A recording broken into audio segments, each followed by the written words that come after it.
interesting that it's called, I mean, I don't think they meant this when Barbara Walters invented it a long time ago, but it's The View. Well, that's the problem in America. But there is one view, right, and one that's clearly true opinion, and everybody else can go sit in the corner. That's correct. I think that's not actually, you're right, the name raises questions, and certainly there's been some much covered internal politics on that show, but I do think that, you know, there is space. Even that show does have space. When Whoopi said what she said, there was quick pushback from other panelists. They were like, oh, I don't know. Actually, I think that might not be right. That's it. Yeah, I got bad news for you. They don't have a monopoly on stupid. You wear Queers for Palestine t-shirts and masks 2 years after the pandemic ended. And you can't define woman, I mean person who menstruates. You're the teachers' union education party, and you've turned schools and colleges into a... Bill Maher doesn't usually go out of his way to take direct shots at Sunny Hostin, but when The View starts leaning into talking points that seem more out of touch with everyday Americans, he's not the type to stay quiet. This time, he stepped in and said what many others avoid saying out loud. What followed wasn't just a disagreement. It turned into a tense and revealing clash over woke politics, media groupthink, Trump voters, and the growing divide within the left itself. The conversation quickly exposed deeper frustrations bubbling under the surface, leaving Sunny Hostin and the panel looking visibly shaken. So, what exactly did Maher say that sparked such a strong reaction?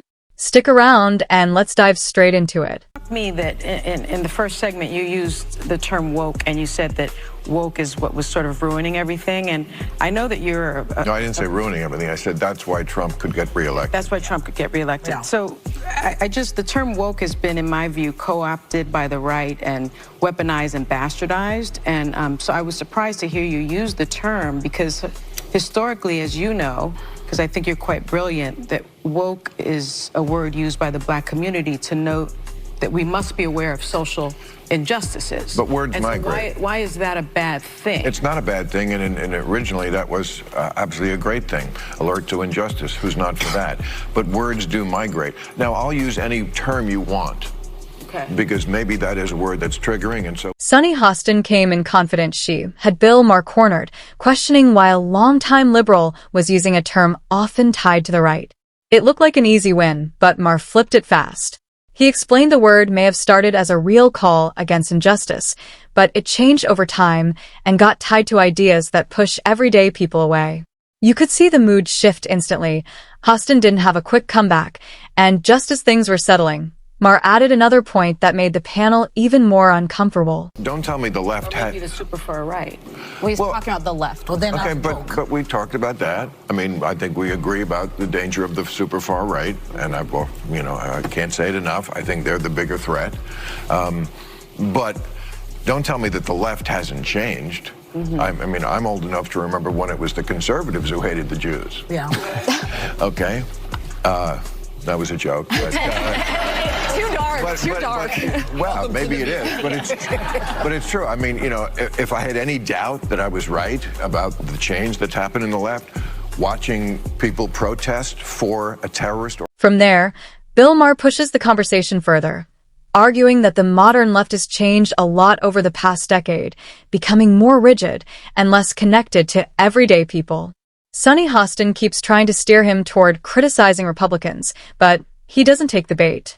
Instead, he stays focused on issues within his own side, which quickly raises the tension in the room. The discomfort becomes obvious, because this wasn't the direction Hostin expected. His points land close to home, especially since her public image is built around defending the same ideas he's now challenging. As the exchange continues, the tone shifts from a smooth debate to something more awkward and exposed. I must tell the usual suspects on the far left that the saying is, when you're in a hole, stop digging, not keep digging. Talk about doubling down on what got you f***ed in the first place. Even the one concession I've heard a few people on the losing side offer, that liberals should stop saying the Trump voters are stupid, comes with a kind of unspoken parentheses. We know they are stupid, just don't say it. That's where things really heat up. Bill Maher subtly frames Sunny Hostin and the panel as drifting into a more hardline progressive lane, basically making the point without even saying the word outright. It lands clean. This moment also builds on a pattern, since The View has often criticized Donald Trump voters as uninformed or out of touch. Maher pushes back on that idea completely. In his view, those voters aren't clueless. They're reacting to cultural messaging and policy positions that don't resonate with them. Many simply see it and decide it's not for them. That's the line he draws, and he sticks to it. In that instant, the tone shifts from a light exchange to a more serious discussion about what actually drives voter behavior in America. Bad news for you. They don't have a monopoly on stupid. You wear Queers for Palestine t-shirts and masks 2 years after the pandemic ended. And you can't define woman, I mean person who menstruates. You're the teachers' union education party and you've turned schools and... From there, Bill Maher tightens the focus and starts pointing directly at positions Sunny Hostin has defended on air, and that's when the tension really spikes. He brings up the show's strong push for masking even after the worst phase of COVID-19 had passed, noting how Hostin and Whoopi Goldberg continued stressing that it was the responsible thing to do. He even references a heated on-air clash where Goldberg challenged him for questioning prolonged mandates. Maher uses that moment to argue that much of the media shut down opposing views instead of engaging with them. What unfolds isn't just a disagreement. It's a collision of two very different worldviews, with neither side willing to back off. Over because I got so many texts this week because she attacked me the week before. Sure. So she was, everybody was like, oh, Bill, I get you're enjoying the karma. First of all, I'm going to talk about this at the end of my show next week, teaser. But there is no thing as karma, okay? Get over that. Whoopi attacks me on a regular basis. She says stupid shit on a regular basis. They just happen to coincide. But can I just say this? I had on last week Ira Glasser, former longtime head of the ACLU, talking about free speech. Whoopi Goldberg, who, by the way, I hope is still a friend. We can disagree with each other. Should not be canceled or put off her show, as much as I totally disagree with her. In this stretch, Bill Maher openly acknowledges that Whoopi Goldberg has taken plenty of shots at him over the years, including during their clashes over masking. But he doesn't stop there. He reminds viewers that Goldberg herself faced major backlash over her controversial comments about the Holocaust, which even led to her being temporarily suspended from The View. What makes this moment stand out is that despite all their disagreements, Maher actually defended her at the time, saying the reaction went too far and went against the idea of free speech. That contrast becomes his main point.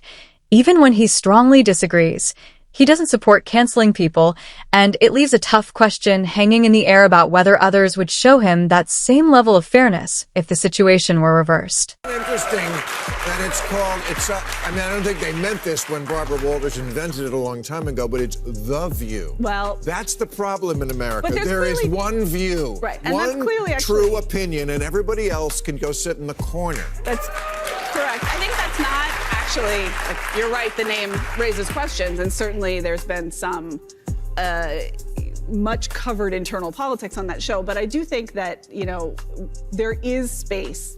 Even that show does have space. When Whoopi said what she said, there was quick pushback from other panelists. They were like, oh, I don't know. Honestly, it makes you wonder if she ever sits down and watches her own show, because if she did, the pattern would be hard to ignore.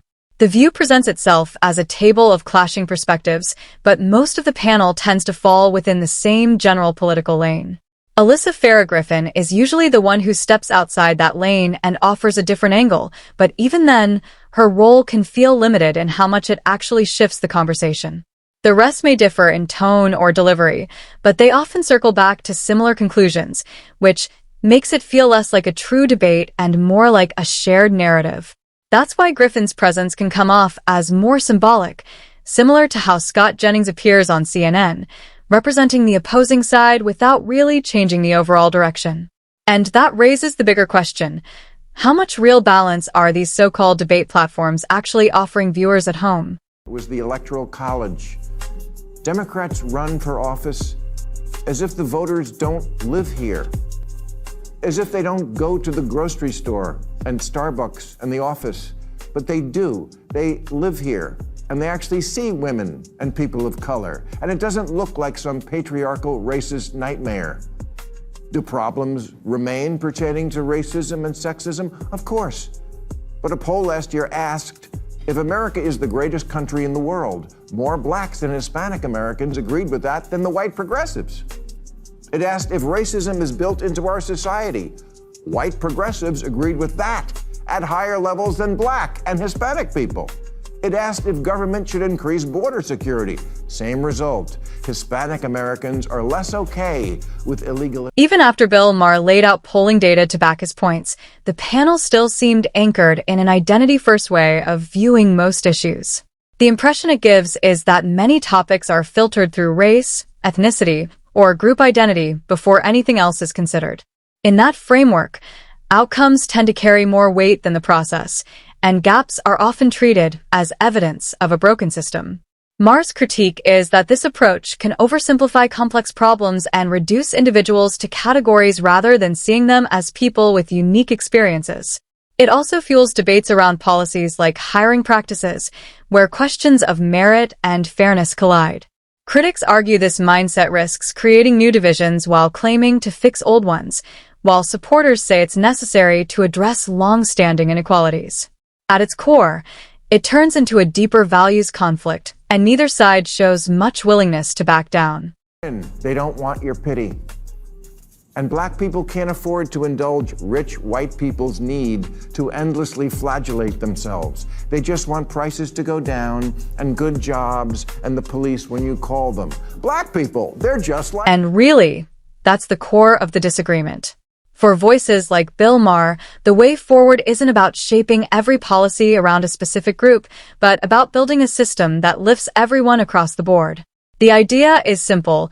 When the fundamentals are strong and opportunities are open, most people benefit regardless of background.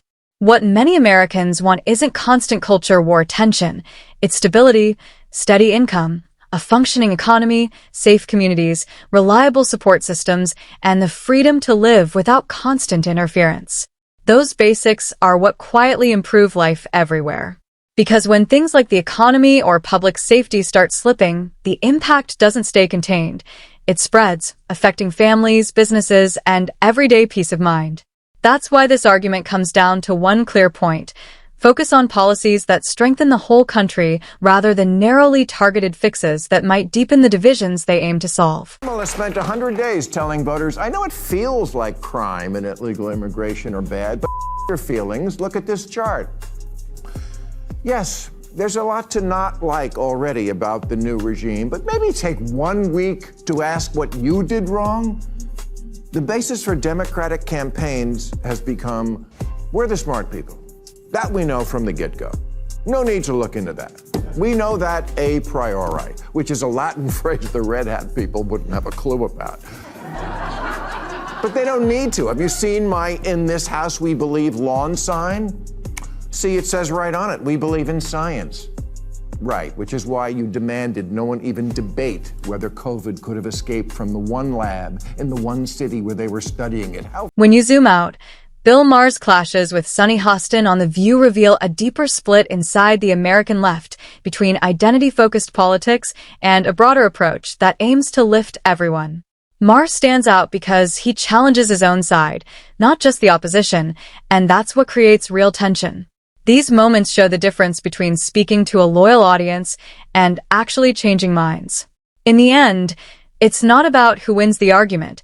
It's about whether these platforms are open to real debate or turning into echo chambers. If you enjoyed this, like, subscribe, and share your thoughts.